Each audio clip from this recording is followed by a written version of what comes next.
तो hello friends, welcome to my channel Simply Money. आज की इस इंपॉर्टेंट वीडियो के अंदर हम डिस्कस करेंगे मिड कैप म्यूचुअल फंड्स के बारे में।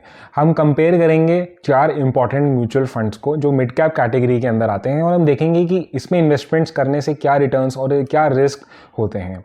तो जैसे कि मैं अपनी नॉर्मल वीडियो के अंदर आपको एम्फेसाइज करता हूं कि आजकल जैसे इन्फ्लेशन इतना ज़्यादा है तो इट इज़ वेरी इंपॉर्टेंट, आप किसी भी एज ग्रुप के हैं, आपका कैसा भी रिस्क प्रोफाइल है, आपको इक्विटी के अंदर आपका एक्सपोजर होना चाहिए। चाहे तो आप वो डायरेक्ट स्टॉक्स के अंदर कर सकते हैं या फिर आप म्यूचुअल फंड के थ्रू कर सकते हैं। मिड कैप्स जो होते हैं वो लार्ज कैप्स और स्मॉल कैप्स के बीच में आते हैं। तो जितनी भी कंपनीज यानी कि 101 से 250 इस रैंक की जो होती हैं, जिनका मार्केट कैपिटलाइजेशन यानी कि टॉप 100 के जिनको बाद आता है और 250 से कम उस ब्रैकेट के अंदर होता है, इन कंपनीज को या फिर इन सारी कंपनीज को हम बोलते हैं मिड कैप कैटेगरीज के अंदर। तो इसके अंदर आपको पता है कि जो रिस्क है वो लार्ज कैप कैटेगरी से तो ज़्यादा है ऑब्वियसली, बट स्मॉल कैप से कम है। और जस्ट बिकॉज कि इसके अंदर रिस्क जो है लार्ज कैप कैटेगरी से थोड़ा सा ज़्यादा है तो इसमें रिटर्न्स जो होते हैं वो भी probability as compare to large cap थोड़ी सी ज़्यादा होती है कि ये उस कैटेगरी के या उस स्टेज में होती हैं जहाँ ये पोटेंशियल रखते हैं कि फ्यूचर में ये लार्ज कैप्स जैसी बड़ी बन सकती हैं।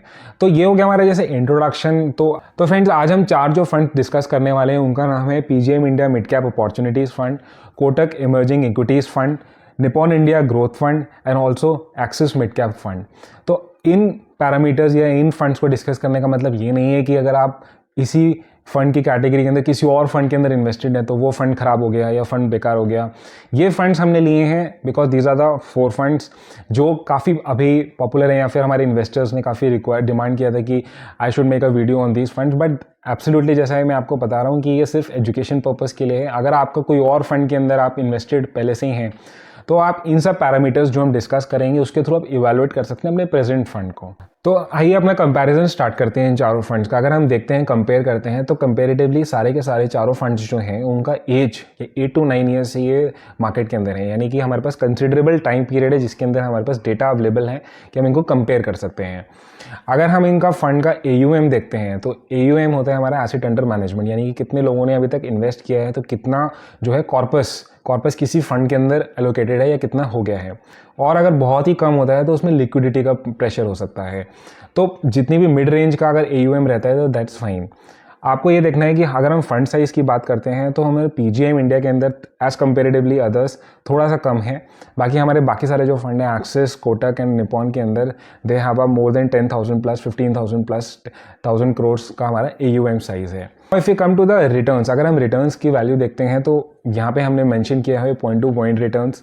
3 ईयर्स एंड 5 ईयर्स का अगर हम डेटा देखते हैं तो पीजीएम इंडिया ने लास्ट के फ्यू ईयर्स के अंदर काफ़ी अच्छा परफॉर्म किया है। अगर आप इसका हिस्टोरिकल ग्रोथ देखते हैं तो ये काफ़ी पीछे था, but now from the last 3 to 5 years इसकी जो परफॉर्मेंस है as compare to the other in terms of returns अगर आप देखते हैं तो वो काफ़ी ज़्यादा है। तो ये रिटर्न्स देखने के बाद 3 ईयर्स और 5 ईयर्स के बाद तो लगता है पीजीएम इंडिया के अंदर मेरे को इन्वेस्ट कर देना चाहिए, लेकिन ऐसा नहीं है। ये फंड तो बहुत अच्छा परफॉर्म कर रहा है, लेकिन इसके अंदर अगर आप टर्नओवर रेशो देखते हैं तो टर्नओवर रेशो जो है इसका काफ़ी ज़्यादा है as compare to other funds. और टर्नओवर रेशो हमें ये बताता है कि जो फंड मैनेजर है वो कितना फ्रीक्वेंटली इसके अंदर जो स्टॉक्स हैं उसको चेंज कर रहा है। तो इससे थोड़ी सी वॉलेटिलिटी भी बढ़ती है, तो शॉर्ट टर्म ड्यूरेशन के अंदर आपको जो है इसके रिटर्न्स जो हैं वो नीचे भी गिर सकते हैं।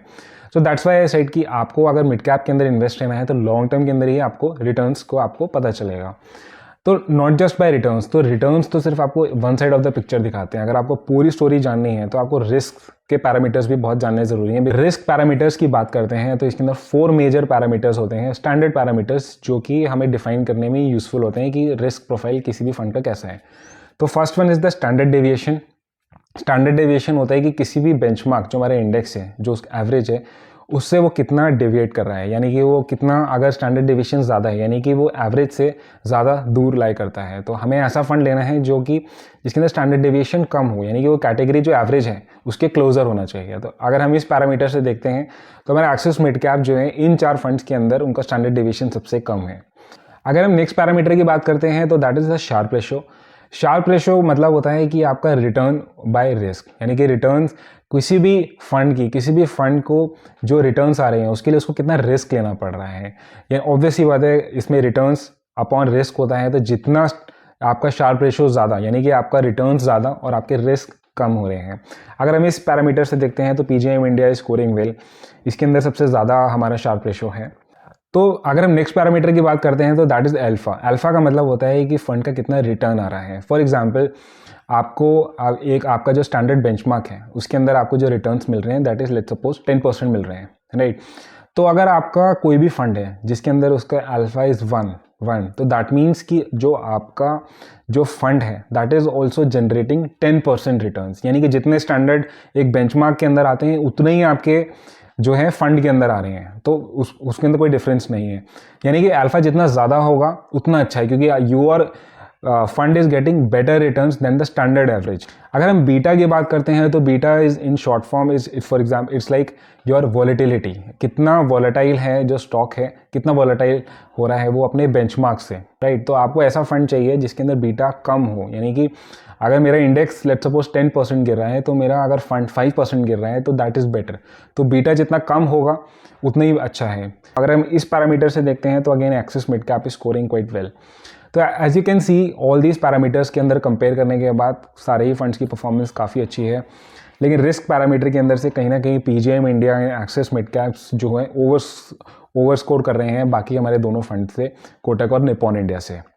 फाइनली अगर हम देखते हैं इनको कंपेयर करते हैं हमारे एक ग्रोथ, हमने लॉन्ग टर्म का एक ग्रोथ का चार्ट लिया है, कंपेयर किया है परफॉर्मेंस को, 3 मेजर फंड्स हमने इसके अंदर कंपेयर किए हैं। अगर हमने 3 फंड्स यहाँ पे कंपेयर किए हैं PGIM India, Kotak and Axis, as you can see 2019 to 20 जो है हमारा Axis mid cap was scoring over हमारे बोथ द अदर फंड्स, लेकिन लास्ट ही जो पोस्ट 2020 से 22 के अंदर हमारा जो है पीजीएम इंडिया ने बीट किया है हमारे रिटर्न्स वाइज। अगर आप देखते हैं तो इट इज़ जो हमारा लाइन का चार्ट है जो पीजीएम इंडिया का वो ओवर स्कोर कर रहा है, यानी कि बीट कर रहा है इजीली एक्सिस मिड कैप को और कोटक को। तो दैट मीन्स कि जो होता है आपको पता है मार्केट के अंदर भी साइकिल्स चलती हैं, समटाइम्स ग्रोथ स्टॉक्स चलते हैं, कभी वैल्यू स्टॉक्स चलते हैं। तो that is the major reasons कि इस वजह से जो आपकी साइकिल है वो चेंज होती जाती है। कई बार कोई फंड अच्छा परफॉर्म करता है किसी साइकिल में, it may happen that 2 years 3 years down the line PGIM India may not score या Axis mid cap may not score. तो आपको ये देखना है कि आपको एक कन्विक्शन होनी चाहिए किसी भी फंड की, अगर आप ले रहे हैं उसको आपको कन्विक्शन होनी चाहिए फंड मैनेजर की, उस फंड हाउस की। उसके बाद आप अपने रिस्क प्रोफाइल के हिसाब से, अपनी गोल्स के हिसाब से उसके अंदर इन्वेस्ट कर सकते हैं रादर देन किसी की एडवाइस लेने के बाद। I hope you got some idea. और आपके कुछ डाउट्स हैं, आपको कोई और फंड है जिसके अंदर आपको क्लैरिटी चाहिए तो आप नीचे कमेंट बॉक्स के अंदर नीचे मेंशन कर सकते हैं। बाकी मैं I can do a full review of that particular fund separately. So keep liking the video and also do subscribe and share among your friends and families. We'll see you in the next video. Thank you for watching it. Thanks a lot.